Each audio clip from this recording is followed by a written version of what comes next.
ओम नमः शिवाय भक्तों। आज हम सोमवार व्रत करने की विधि बताने जा रहे हूँ। बहुत से लोग सोमवार व्रत करते हैं, लेकिन सोमवार व्रत कैसे किया जाता है इस यूट्यूब चैनल के माध्यम से हम आप सब लोगों को बताने जा रही हूँ। कृपया आप लोग मेरा चैनल सब्सक्राइब कर लें ताकि आप लोगों के पास नई नई जानकारियाँ मिल सकें। सोमवार के व्रत में भगवान शंकर तथा पार्वती का पूजन करना होता है।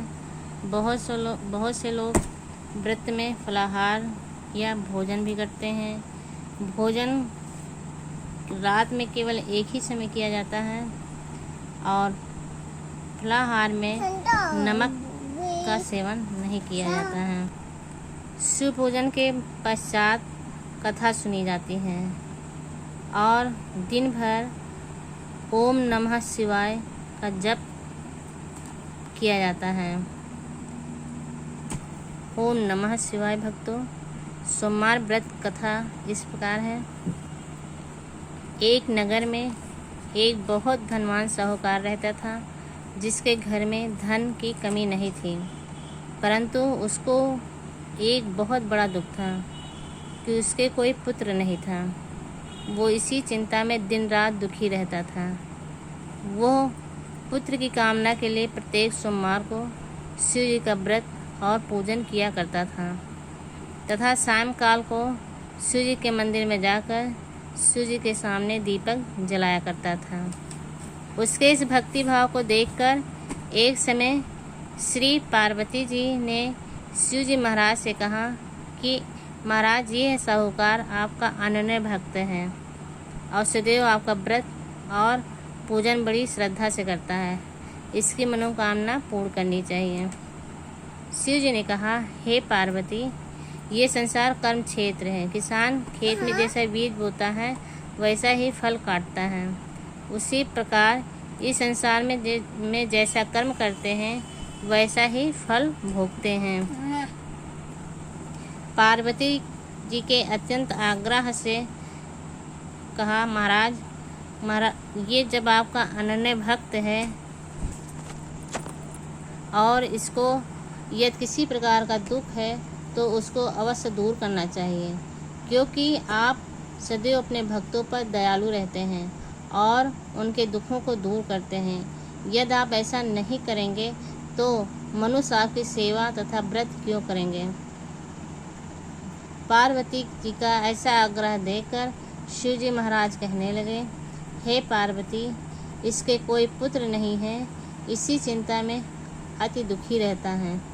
इसके भाग में पुत्र न होने पर भी मैं इसको पुत्र प्राप्ति का वर देता हूँ, परंतु ये पुत्र केवल 12 वर्ष तक जीवित रहेगा। इसके पश्चात वो मृत्यु को प्राप्त हो जाएगा। इससे अधिक मैं कुछ और इसके लिए नहीं कर सकता। ये सब बातें साहूकार भी सुन रहा था। इससे उसको ना कुछ प्रसन्नता हुई और ना कुछ दुख हुआ। वो पहले जैसा ही शिव जी महाराज का व्रत और पूजन करता रहा। कुछ काल व्यतीत हो जाने पर साहूकार की स्त्री गर्भवती हुई और 10वें महीने में उसके गर्भ से अति सुंदर पुत्र की प्राप्ति हुई। साहूकार के घर में बहुत खुशी मनाई गई, परंतु साहूकार को केवल 12 वर्ष की उसकी आयु जानकर अधिक प्रसन्नता नहीं हुई और न ही किसी को ये भेद ही बताया। जब वह बालक 11 वर्ष का हो गया तो उस बालक की माता ने उसके पिता से विवाह आदि के लिए कहा, तो वो साहूकार कहने लगा कि अभी मैं इसका विवाह नहीं करूँगा, अपने पुत्र को काशी जी पढ़ने के लिए भेजूँगा। फिर साहूकार ने अपने साले अर्थात बालक के मामा को बुला करके उसको बहुत सा धन देकर कहा, तुम इस बालक को काशी जी पढ़ने के लिए ले जाओ और रास्ते में जिस स्थान पर भी रुको यज्ञ तथा ब्राह्मणों को भोजन कराते जाना। वो दोनों मामा भांजे यज्ञ करते और ब्राह्मणों को भोजन कराते जा रहे थे। रास्ते में उनको एक शहर पड़ा। उस शहर में राजा की कन्या का विवाह था और दूसरे राजा का लड़का जो विवाह कराने के लिए बारात लेकर आया था वो एक आंख से काना था। उसके पिता को इस बात की बड़ी चिंता थी कि वर को देखकर कन्या के माता पिता विवाह में किसी प्रकार की अड़चन पैदा न कर दें। इस कारण जब उसने अति सुंदर सेठ के लड़के को देखा तो मन में विचार किया कि क्यों न दरवाजे के समय इस लड़के से वर काम चला लिया जाए। ऐसा विचार कर वर के पिता ने उस लड़के और मामा से बात की तो वो राजी हो गए। फिर उस लड़के को वर के कपड़े पहना तथा घोड़ी पर चढ़ाकर दरवाजे पर ले गए। वहाँ सब कार्य प्रसन्नता से पूर्ण हो गए। वर के पिता ने फिर सोचा कि यदि विवाह कार्य भी इसी लड़के से करा लिया जाए तो क्या बुराई है। ऐसा विचार कर लड़के और उसके मामा से कहा, यदि आप फेरों और कन्यादान के काम को भी करा दें तो आपकी बड़ी कृपा होगी। मैं इसके बदले में आपको बहुत धन दूंगा। तब उन्होंने ये भी स्वीकार कर लिया और विवाह कार्य भी बहुत अच्छी तरह से संपन्न हो गया। परंतु जिस समय लड़का जाने लगा तो उसने राजकुमारी की चुंदड़ी के पल्ले पर लिख दिया कि तेरा विवाह तो मेरे साथ हुआ है, किंतु जिस राजकुमार के साथ तुमको भेजेंगे वो एक आंख से काना है। मैं तो काशी जी पढ़ने जा रहा हूँ।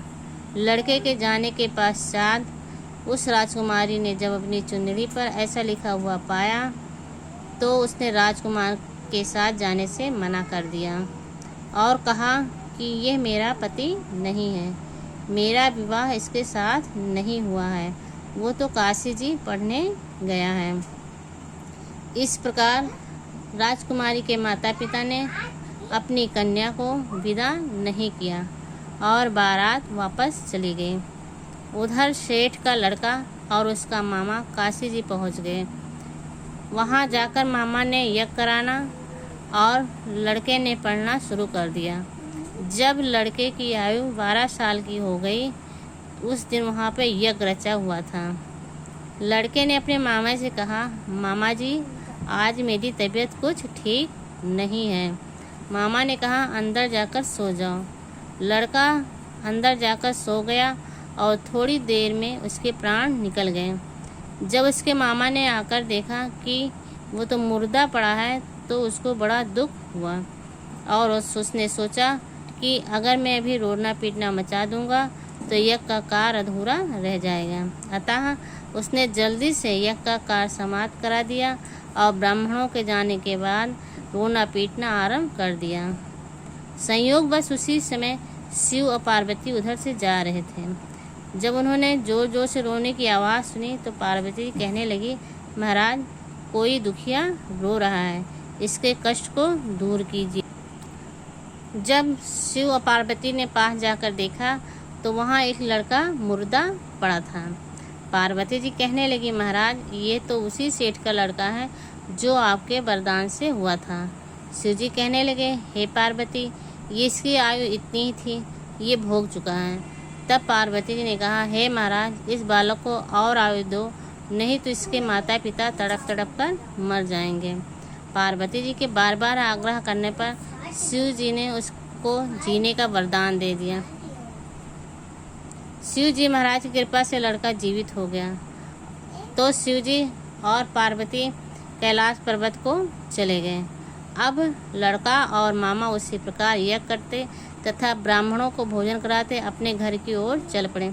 एक दिन रास्ते में उसी शहर में आए जहाँ उसका विवाह हुआ था। वहाँ आकर उन्होंने जो यज्ञ आरंभ किया तो उस लड़के के ससुर राजा ने उनको पहचान लिया और अपने महल में ले जाकर बड़ी खातिर की। साथ ही बहुत सी दास दासियों सहित आदरपूर्वक लड़की और जमाई को विदा किया। वे अपने शहर के निकट आए तो मामा ने कहा कि मैं पहले तुम्हारे घर खबर कराता हूँ। जब उस लड़के का मामा घर पहुँचा तो लड़के के माता पिता घर की छत पे बैठे थे और यह प्रण कर रखा था कि हमारा पुत्र सकुशल लौट आएगा तो हम राजी खुशी नीचे आ जाएंगे, नहीं तो छत से गिरकर अपने प्राण खो देंगे। इतने में उस लड़के के मामा ने आकर ये समाचार दिया कि आपका पुत्र आ गया, तो उनको विश्वास नहीं आया। तब उसके मामा ने शपथ पूर्वक कहा कि आपका पुत्र अपनी स्त्री के और बहुत सारा धन साथ लेकर आया। तो सेठ ने आनंद के साथ उनका स्वागत किया। इसी तरह वे बड़े प्रसन्नता के साथ रहने लगे। जो कोई भी इसी प्रकार से सोमवार के व्रत को धारण करता है अथवा इस कथा को पढ़ता है या सुनता है, इसकी समस्त मनोकामनाएं पूर्ण होती है। बोलो शंकर भगवान की।